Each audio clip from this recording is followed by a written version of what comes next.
Yep, the Audi's still dead, but come with me.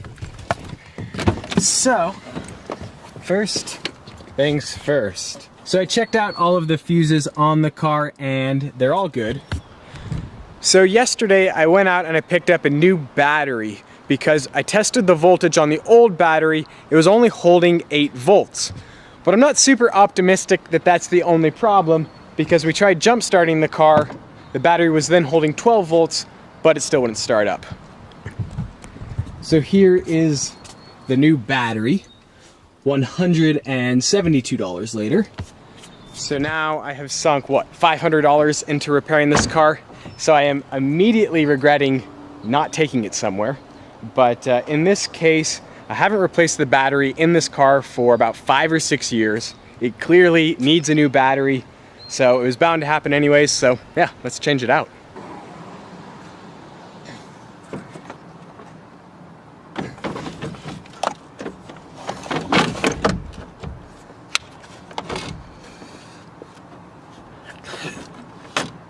So following my last upload, I kind of wanted to try and summarize for you guys what it's like to be homeless for 58 days in Beverly Hills, California. And it's awful.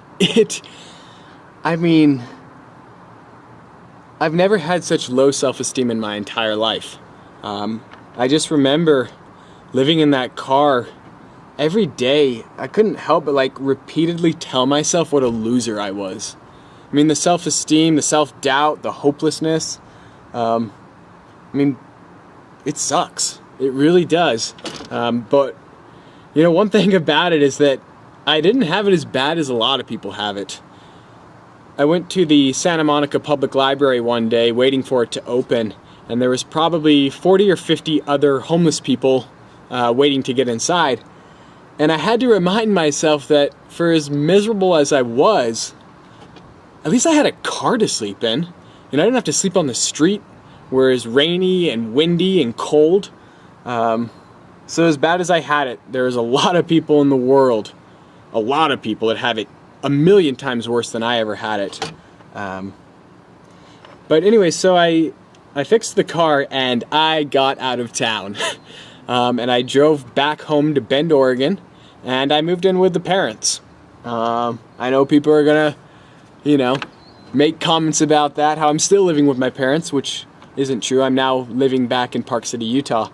But I moved back in with the parents, and talk about a humbling experience. I mean, when I graduated from college, I was gonna go conquer the world. You know, I was gonna go do some crazy things, and then 14 months later, after being homeless for 58 days, I moved back in with the parents. And I ended up getting a job. I became the night auditor at a hotel in Bend, Oregon. I was making $14 an hour. So I went from $17 an hour to being homeless, but then up to $14 an hour. And that was a learning experience for sure. The one rule that I've learned from that experience is never make an emotional decision, because that's what I did. I quit my job because of an irrational, emotional decision that I wasn't being paid enough. You know, it's not a problem to ask for a raise. If you deserve a raise, you should ask for it, but you shouldn't quit a job if you don't have anything lined up, which I did. So anyways, I became the night auditor at this hotel. And if anybody has ever worked the graveyard shift, or if you still work the graveyard shift, you know what I mean. It is awful. You know, working from 11 p.m. to 7 a.m., like, oh, your body can't function. I was miserable. I was absolutely miserable. But, you know, it gave me a lot of time to think. It gave me a lot of time to work on my resume. It gave me a lot of time to apply for other jobs. And eventually I found the job that I got in Park City at the construction company working in finance, which I eventually got laid off from, but that's beside the point. But you know, all in all, I learned a lot from the experience, and I'm glad I went through it. You know, I'm glad I went through it. It made me a better person. It made me appreciate the little things in life. It gave me more self-confidence that I can get out of a bad situation myself. But doesn't mean I want to go back anytime soon. Now, first off, I apologize for the lack of the tidy engine bay. The car's been sitting out here for 7 days and I'm lazy. So I'm reconnecting the battery.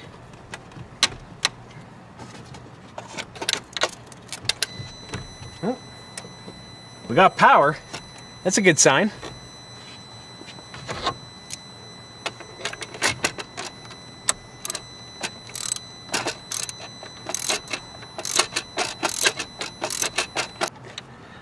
I wonder if she's gonna start. Come on, let's go. Come on, baby. Come on.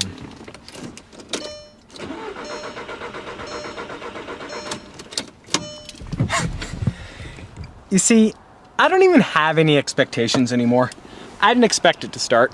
You guys are gonna absolutely hate me, and I hate it when other YouTubers do this, but look what I just got in the mail from Vivid Vinyls. Of course, the vinyl I'm gonna be wrapping the Gallardo with. I'm so excited. It's gonna completely change the personality of this car. Now, you guys are gonna hate me because I'm not gonna reveal the color right now.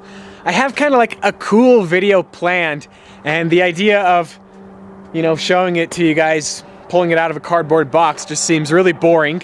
But I'm headed to Monterey, California tomorrow, and so the car is not going to be wrapped until I get back from California. So tomorrow is Saturday.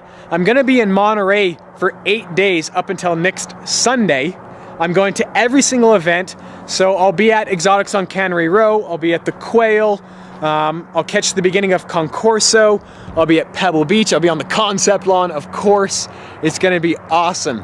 Then I'm going up to San Francisco for 2 days or so, and then I'm headed out to Yosemite Wednesday, and then probably back in Utah that Thursday. I don't know, maybe like the 25th? I don't know what day that is. But once I get back, that is gonna be the project, is to wrap the Gallardo. My buddy Clayton is gonna be helping. He's opening up a new wrap shop here in Park City. It's gonna be so much fun. I cannot wait, but I'm off to Monterey tomorrow. This car has had a bad fuel pump, so today is story time. I'm gonna tell you guys about the time I was homeless, living out of this Audi TT for 58 days in Beverly Hills, California. Now, effectively, the Gallardo is my daily driver right now. I ordered a new fuel pump about